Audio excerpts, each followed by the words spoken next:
seen Terrible. the events, especially yesterday. That Terrible. was unfortunate. You're in church, praying, worshiping. Terrible. The next thing, there are people walking in and shooting. Yeah.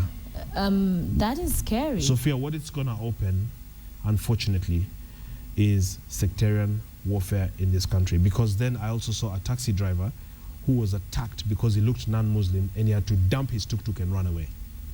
So we are, unfortunately, on the verge of opening a new line of violence in this country, or a new line of division in this country, which is religion against religion. It's very, very dangerous. It's very unfortunate. What's my professional advice? AMISOM, of which KDF is part of, must not be seen as an occupier of anything. So I have a lot of experience studying these kinds of situations.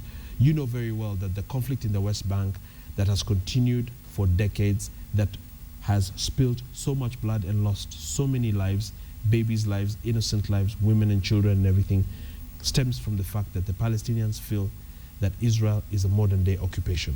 You know, we've got to talk about these things as they are. So is it time for KDF to come back home? It was time 2 years ago. You've got to go in, dismantle, and get out. Smart. We don't want a situation where we give the enemy any justification whatsoever, because you have to look at radicalization and say, what happens in these madrasas? And basically they say, look at the kafiri, look at what they're doing. They're taking, they're killing, and we must revenge. I saw a video yesterday on a documentary, just yesterday, of 5-year-olds training, being indoctrinated, being trained on how to dismantle an AK-47 and how to dismantle and reassemble the same blindfolded. Guys, what are we talking about? I'm not trying to scare anybody, but is that a war you can win, really? You ask yourself, what would you be focusing on teaching your 5-year-old? What is worrying is when it's a terrible situation. That averting the attack in Mombasa, and that truck had been in the police headquarters for 5 days. I was talking to a senior official who told me one of the things that we're depending upon is American intelligence. Yeah. Is intelligence from outside. And so what happens is you need the competency, all right? You need the IQ, you need the forward thinking and broad and deep thinking capacities and capability, as well as reconnaissance. You know, whether it's drones, satellite, etc. Because I'm told what these guys do is the Western intelligence then call and say, take a look at that, take a look at her, take a look at so and so. We don't have, our police don't even have the ability today, and our different security agents, to profile. We don't even understand. We don't have the. Sometimes I look at when vehicles are coming into a building, etc., and you can look at, you can see this is a college girl probably driving their mom's car, just generally, and you know they're gonna still open the car and all this and look at this, and you can tell that they're not really trained on predictive, on profiling, on anything. So they waste a lot of time and they do it robotically. They do it robotically, and when you are not trained that way, I can bet you they can robotically scan somebody that has bombs strapped to them and they can't even tell. They can look at someone and wonder, why is he walking that way? She seems a little bulk in the middle section, etc., etc. And so I'm told this car was parked there after it was stopped for maybe a license plate.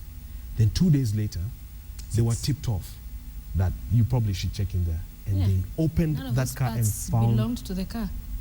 You remember? Yes. What belonged to it? None of the parts. They were saying including the chassis. That car did not belong even to that car. Yes, unfortunately. Yeah, and so even a traffic officer would stop it just because it looks weird, or because its body doesn't fit the age of a KAB, which is a 1990, but the body is a car from 2002. But you know, these logical kind of things. But to further this conversation, how well do these cops read and all of that? To further it, and perhaps maybe to help the situation that we're in today, we have an anti-terrorism police unit. Do we?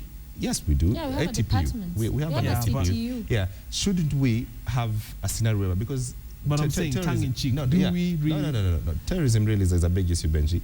Shouldn't we be forcing and asking the security apparatus and saying, listen, the police should actually fund the ATPU in the level that it, because this is an ideological war, number one. The ATPU must have presence in places whereby they need to counter the same arguments that that the terrorists and their sympathizers are coming up with. Because the ATP is just a small unit. You know, it's like a police station of some sort. And that's why I asked you, do we really have an ATPU? Because here's the thing, and again, let me give credit to Uhuru on this. The president has said that there are people in his office who have made it their hobby and profession to pillage resources, to make money. Security operations, in their nature, are not under the ambit of audit of parliament. They are secret operations in many ways, because the law enforcement officers and departments need to have the secrecy, you know, to go on an operation without having to disclose and without having to be audited, etc. Unfortunately, in a dishonest country, that opens a really huge window through which resources can be siphoned. And so the police in Kenya are perennially and traditionally underfunded, under-resourced, and again, unfortunately, they're under OP, which is Office of the President, which is one of the most powerful institutions in the country. And so, this thing can only be changed by the police resources not being diverted by politicians, by powerful politicians, for such activities, for example, as campaign, for such activities as you know, quote, So intelligence. resources is a big thing. What about the Resources is a big thing, and it needs to be What about completely the under the leadership? Inspector General himself. What about the leadership of the security agencies? When you look at the cabinet secretary, the IG. I mean, Uhuru failed big time. No, President Uhuru failed big time by not holding people to account for the failures at Westgate. Look at the underperformance and misperformance of Ole Lenku. Any Kenyan from any walk of life, if you did a poll today, I don't think Ole Lenku would get an approval of not more than 18%, 18 out of 100. That is E minus. Yet, he continues to stand there and pontificate and say things that are contrary to the reality. Most Kenyans feel unsafe.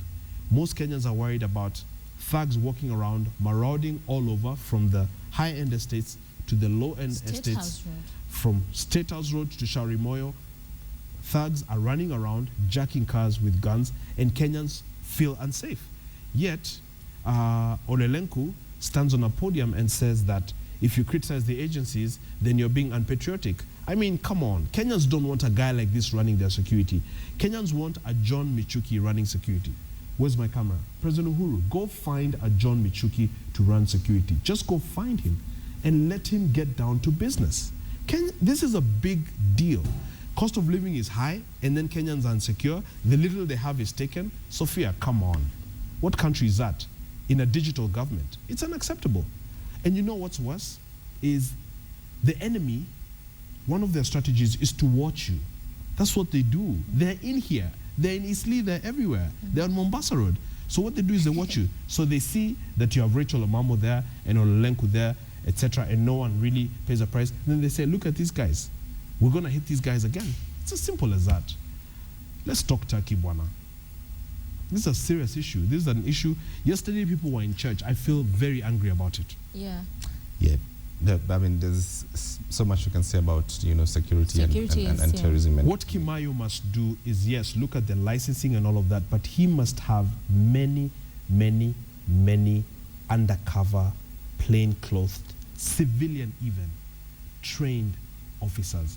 In the era we're living in, you have got to be shocked out of your mind when you go into a mall like Westgate and find that this lady is an armed and trained lady. That's the only way we're going to counter this kind of thing. Look at how well the undercover guys at Westgate performed. They saved lives. They saved babies by the time officers could get there. By the time officers really knew what was happening. I mean, in today's world, that's what we've got to do, which, by the way, is why the states has the Second Amendment, right to bear arms, because it becomes very difficult to then, I'm not saying we arm everybody, no. I'm not saying we do what Uganda's done, but it's a very important discussion. You cannot just have these marauding thugs. Just imagine yesterday these guys go in there with 2 AK-47s, and guess what everybody else was armed with? A Bible. It's slaughter. It's It's ridiculous. Are you saying people in church should have guns? What Bella? No, is it the no. bishop was saying? What I'm saying is deeper than that. I'm just saying that you cannot have a situation where Kenyans are sitting ducks, are sitting Okay. on their hands. Yeah. Right. What also has been happening all of past week and for months now. And they got away. That's the tragic part, Sophia. They Yeah. just did all that and just got away. and got away as much What as the heck? there were police in the neighborhood. Was it 100 meters? We have two versions of that. Yeah. There was police in 100 meters according to the PS, Mchai Ringo, and according to the police spokesperson, the police actually engaged these thugs and then they just disappeared. Come on, what is It this? just disappeared. Yes. So we have two Miss versions. of Mboroki, that. come I mean, on. they will decide. Don't say which one. stuff like that. Don't say, Miss Mboroki, don't say stuff like that. She's my friend. I mean, Kenyans get really frustrated. And no, I'm a little angry about this, but I should be. I mean, this is terrible, Sophia. Let's talk a bit also about lands. And even the president, State House intervened, calling the two parties to have a conversation, because it's just become this public, exchange of words that your role is this is my turf, it's not yours. And that has stalled operations. LSK has even come in to say, you know what, how about you go to the Supreme Court for interpretation of what your roles are. So land, crucial, critical, emotive issue, and then you have the cabinet secretary and the NLC chair warring in public. I learned a long time ago, anytime you see a huge, big fight in public, anytime you see big conflict in government, it's really simple. Just do the dichotomy and figure out who is the progressive and who is the regressor, who's trying to keep the country where it was and who's really trying to do reform. Once you take that approach, Sophia, it's so easy to figure out who the culprit is and who the good So guy in this is. case, who's the culprit? Yeah, tell us. Are you serious? Let's move on, Benji. We're here with the way it is. Yeah, it's this straight. is the way it is. Yes. Say it the way it is. That's your camera, Benji. That's your Oh, come on. You can obviously see that Charity is resistant to moving towards the new constitutional order where the Lands Commission, like the Public Service Commission, like the Police Service Commission, is the overarching body which formulates policy, and then she effects and implements that policy and executes as a cabinet minister, apolitical, as a policy implementer, professional, so to speak. What she's doing is playing all manner of politics. There's a suspicion that she's speaking on behalf of brokers. She's being manipulated, out there, and she's refusing to cede ground, and basically is acting like a minister of yesteryear, while she's actually a cabinet secretary of, the new constitution, 2010, a position that she's very privileged to have, because as we all know, she was not even supposed to have it in the first place. I think we all know that she ran for Senate in Mwingi, all right, in Kitui County. She failed. And the president, after giving a promise that only he and his deputy would be the politicians, then came and very controversially appointed Charity and Balala. And unfortunately, Balala had the, controversy in mining, and Charity is having her own controversy in lands. Again, this kind of thing does not augur well for the government. We've got to reach a point, Mr. President, where Kenyans have full confidence in government operations. Full 100%. You've got to reach a point where pronouncements and proclamations by your ministers are taken as gospel truth by your voters and by Kenyans in general. Because if you don't do that, the divisions will never end. The opposition, as disorganized as it is, you will never be able to get the popular support that is necessary to execute very heavy agenda. You won't. Great. Let's move on to the next, and let's talk about now the opposition and talk about the numbers. All right, that an audit report that apparently been done this week on Friday. Africa, I think, has been doing an audit, and they'll give their version of the audit of the events. We'll have a very own that is coming, and so we're just getting into a year into this government. I was actually hoping we don't talk about this, and I've been organizing about that topic from yesterday because, Smart, this is a very difficult one. I know that at a lunch that I went to on Saturday, also people at that lunch from all walks of life, all tribes, all political persuasions, etc., were talking about Jicho Pevu, and there's been a lot of teasers, a lot of speculation on social media that Jicho Pevu has been asked not to run. They haven't given a commitment. It probably will run, etc.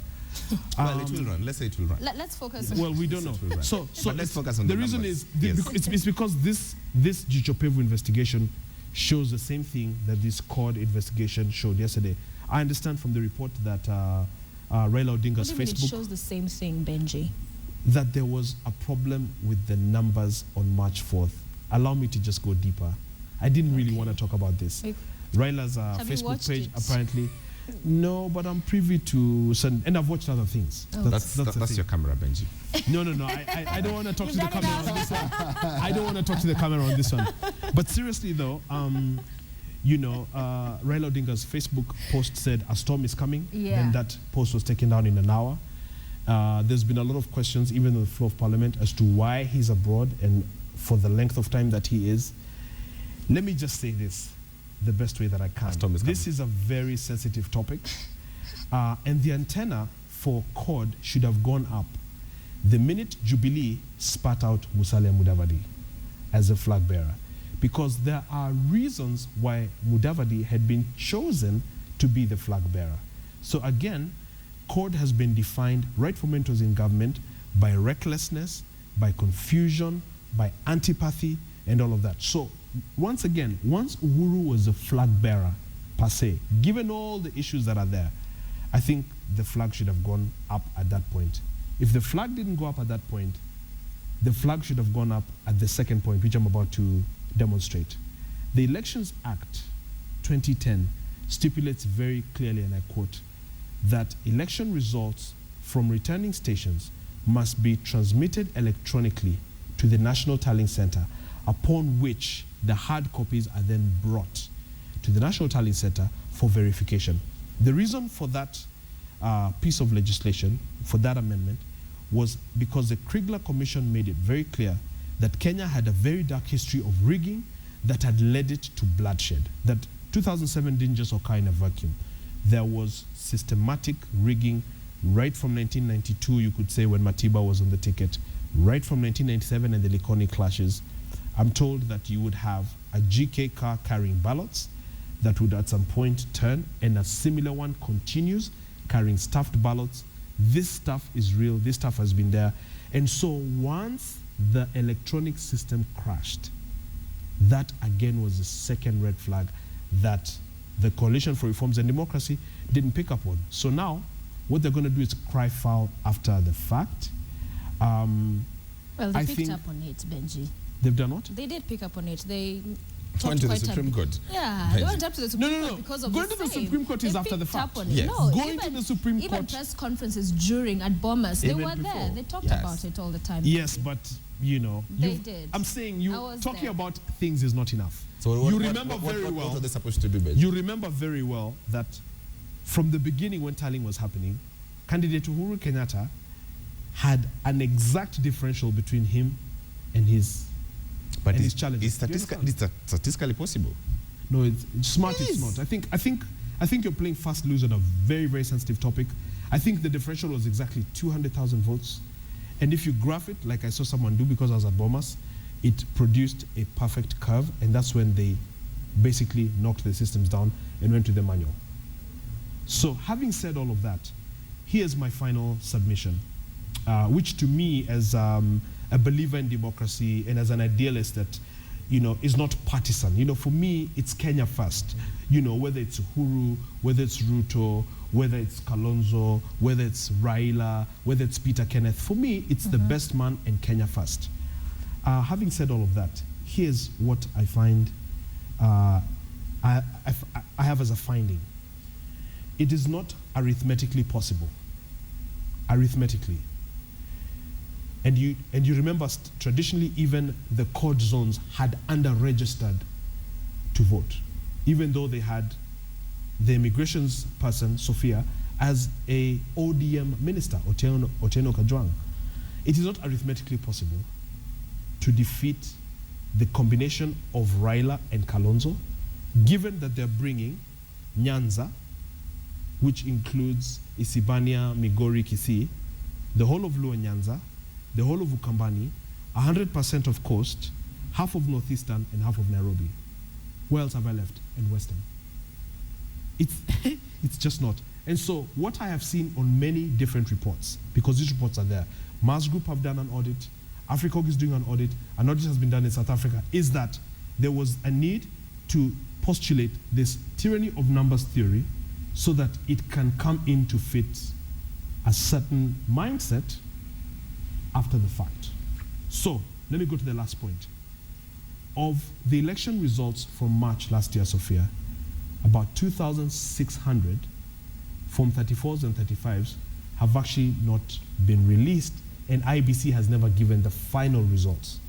As well, the tallies between all the elective positions, because you know there are 6 of them, MCA, Women Rep, MP, Governor, Senator, Presidential, there exists a differential between presidential and the rest of about 1.2 million votes.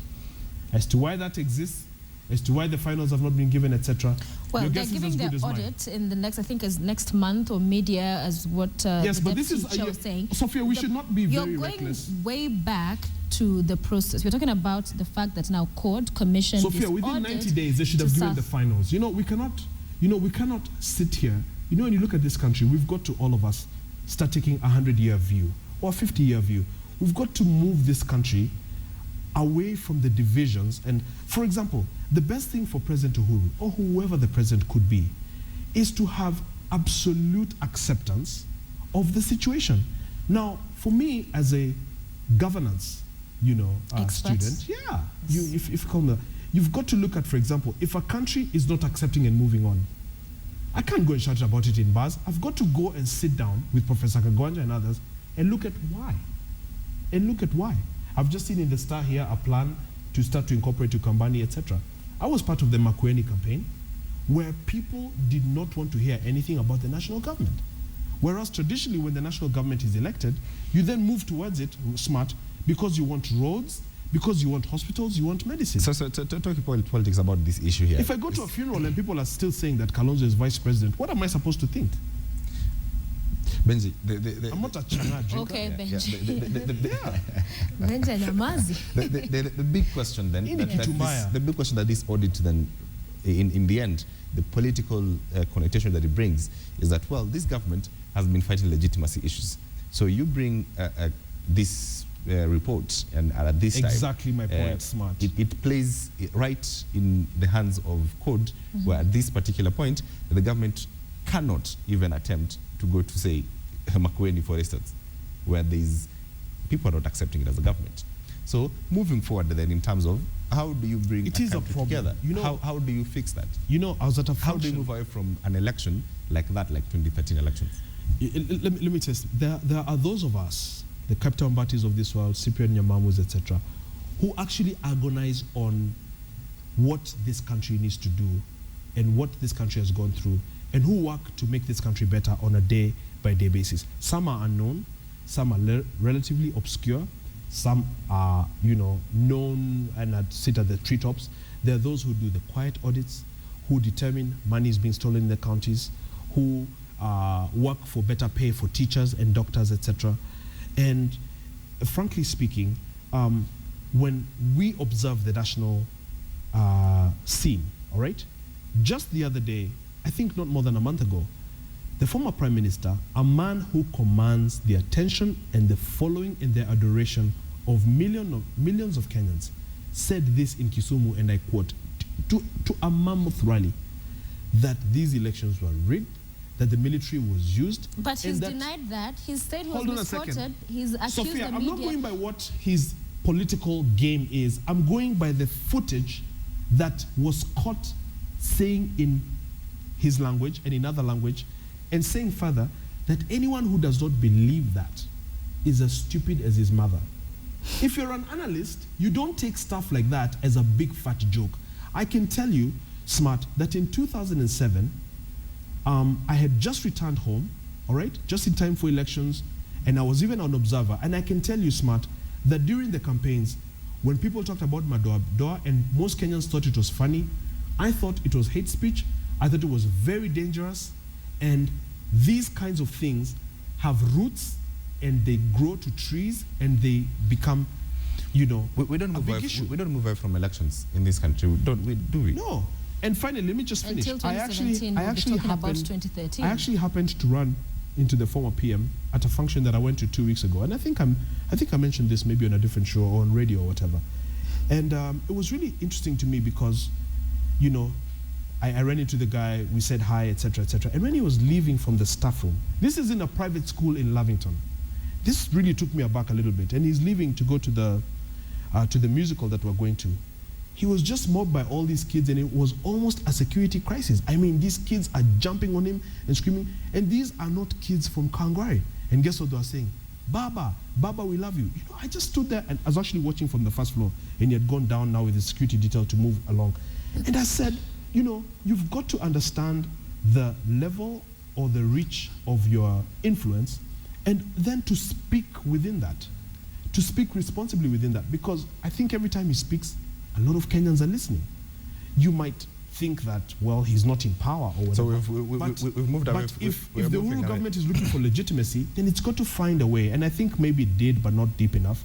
You've got to find a way to reconcile these issues. But how do you reconcile, Benji, as we bring this to a close, how do you reconcile when we keep talking about the last election? How do we find healing as a country if the two of them cannot sit on the table and agree, let's move this forward? If one party, and he has the right to do that, but we keep having the conversation in the past, then we are held back, and you keep, to the people who voted for him and who support him, then they keep remembering and feeling, you know what, that's my president, this is not my president. When will you ever have a country that You've is said it. united? In fact, I've gone to these funerals and campaign rallies many times, and that's exactly the language that they say.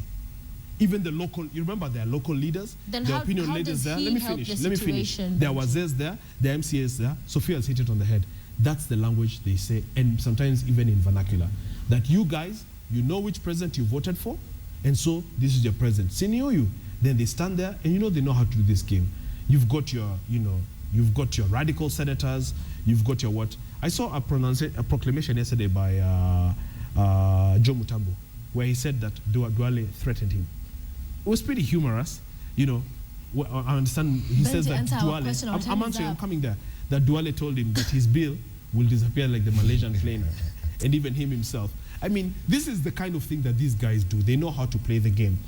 What's going to happen, Sophia, is these two leaders, Raila and Uhuru, and you know, this just shows you how Kenya has not moved forward. If 50 years ago we were talking about Jomo and Oginga, and today we are still on Raila and Uhuru, these guys have got to sit down and find a way forward. They've got to make some concessions. I think they tried, but they didn't try hard enough. Okay. Because, trust you me, there are serious challenges this country is facing as a whole. For example, Al-Shabaab. For example, the economy. And now, the president has got to not only deal with these challenges, and the continued challenge of the International Criminal Court process and other processes, I mean, that is still ongoing. And then he's got to deal with a country that is divided down the middle, where today you come out and do your gesture to lead the direction on salaries, and you see how Raila trashed it in 1 second, and it's so funny, Raila's position has actually pretty much carried the day. Everybody I listen to is saying the salary cut means nothing. 30 seconds. Have you accepted and moved on? That's your camera? Have I accepted and moved on? Yes, that's your camera. I don't think it's about one or the other. I don't think it's about... It is about Benji has not accepted. No. It is. No. It Smart. is. Yeah. Don't do that. It's about Kenya first. For me, it's about the best governance, the best ideals, the best defenders of the Constitution, the best Kenya, the leader. I might not necessarily think that Raila is the guy that would be better. I mean, look at how shambolic his ODM is. 30 seconds. We must take a break, Benji. Final thoughts. Accept and move on? To me, the most interesting thought is the guy on Facebook who said, I arrived to vote for Peter Kenneth, but I voted for Jubilee with the wave. And today, here I am. That's how I'm going to answer it. It's the way it is. We're glad you're watching. It's a tough one. I didn't want to talk about this one. On Morning Express, quite some feedback coming through. Several people sharing their thoughts on the conversation. I can imagine the insults on my Twitter when I get to the office. Yes.